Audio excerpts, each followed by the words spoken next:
Traversée par le fleuve Sénégal, au bord de l'océan Atlantique, Saint-Louis est une ville qui communie avec l'eau. Mais avec le changement climatique, l'eau devient une menace.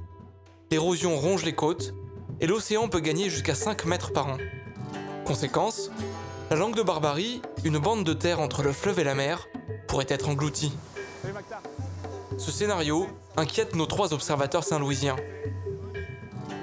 Martar Ndiaye, 26 ans, consultant jeunesse et communication.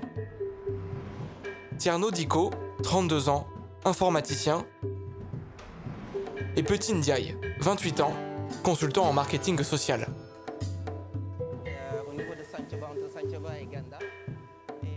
Petit, qui a grandi dans le quartier des pêcheurs, Gendar, sur la Langue de Barbarie. Au bord de la mer, surtout sur la plage, il y avait les maisons qui étaient là, il y avait les tentes où les gens allaient pour se reposer, il y avait les enclos. Ça fait presque 3 ans qu'on est en train d'alerter, il y a les messages sur les réseaux sociaux, il y a les sorties au niveau des médias, des télévisions et partout pour montrer ce danger-là. Et ce danger, c'est quelque chose qui est réel. Certains ont perdu leur économie parce qu'ils n'avaient pas peut-être la culture d'aller garder leur argent à la banque. Comme vous le voyez ici, on est à l'intérieur même d'une chambre. Ça, c'était une chambre avant ? Oui, ça c'était une chambre. Et comme vous l'avez constaté, c'est la mer qui a tout détruit. Et même si on longe beaucoup plus la Langue de Barbarie, il y a des écoles qui sont détruites, surtout les écoles primaires. Et il y a des mosquées aussi qui ont été détruites et tout. Et il y a beaucoup d'autres maisons, beaucoup d'autres, voilà, des enclos, voilà. La qualité de la construction reste à désirer. Si vous voyez, avec le sol là, c'est pas résistant. Donc voilà, ça ne répond pas aux normes architecturales et tout. La meilleure protection contre la mer, c'est encore ce qu'il reste du mur érigé par les colons français. Nous retrouverons Tierno plus tard. Martar et Petit nous emmènent voir une digue que l'État sénégalais a commencé à construire en février et qui s'est affaissée en avril. Le jour où la digue s'est affaissée, je me suis déplacé pour constater aussi les dégâts. J'ai même pris des photos. Regardez. La digue était carrément ici. Avec la houle, la digue s'est complètement effondrée et a basculé de l'autre côté. À travers cette image, on voit complètement que la mer a traversé la digue pour venir se loger de l'autre côté. Donc si cette digue était bien faite, la mer n'aurait jamais pu venir de l'autre côté. Même si la solution elle est urgente, on ne peut pas concevoir de mettre plus de 3,5 milliards de nos impôts, de nos sous, sur une solution qui n'a duré que le temps d'une houle. Les autorités affirment quant à elles que la digue est prévue pour s'adapter au mouvement du sable.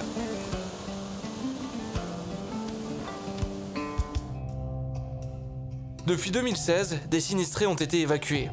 Si certains ont pu bénéficier d'un programme de relogement de l'ONU, environ 300 personnes s'entassent dans un camp très précaire, juste à la sortie de la ville. Vous ne rêvez pas, vous êtes bien à Saint-Louis du Sénégal. Ici, il y a des tas d'ordures, il y a de l'eau stagnante. Donc ce sont des populations qui vivent dans des conditions très difficiles.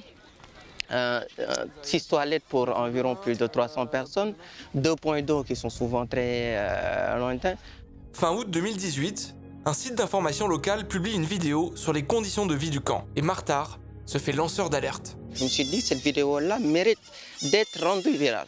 C'est pourquoi j'ai téléchargé la vidéo et je l'ai mis directement sur mon Facebook, ce qui a été vraiment suivi avec plus de 80 000 vues.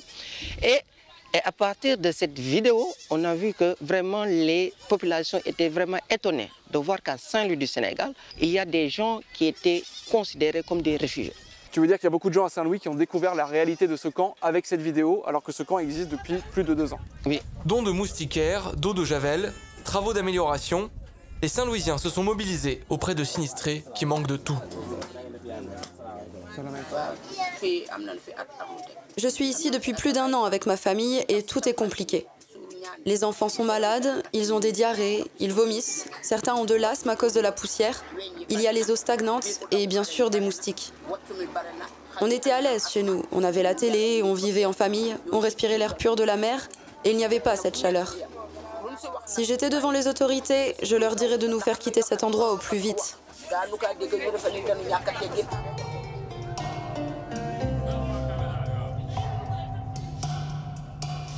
Nous rencontrons le maire de Saint-Louis, également ministre de l'hydraulique et de l'assainissement. Il ne partage visiblement pas ces critiques. Quand est-ce que ces sinistrés seront relogés concrètement? Présentement, nous essayons un petit peu d'améliorer leur cadre de vie. c'est vrai dans une situation un peu difficile, mais quand même contrôlée. Nous sommes en parfaite relation avec ces populations-là. Le programme avec la Banque mondiale est en cours. Nous pensons fondamentalement que d'ici 3 mois, donc, des unités mobiles seront disponibles pour déplacer ces sinistrés qui sont sous les tentes. Monsieur le maire, vous habitez à côté de Khariala. Qu'est-ce que ça vous fait de rentrer et de voir ces personnes-là vivre dans d'atroces situations? Chaque fois que je passe devant Khariala, j'ai le cœur meurtri, puisque chaque jour qui passe, c'est des jours de souffrance. C'est la réalité.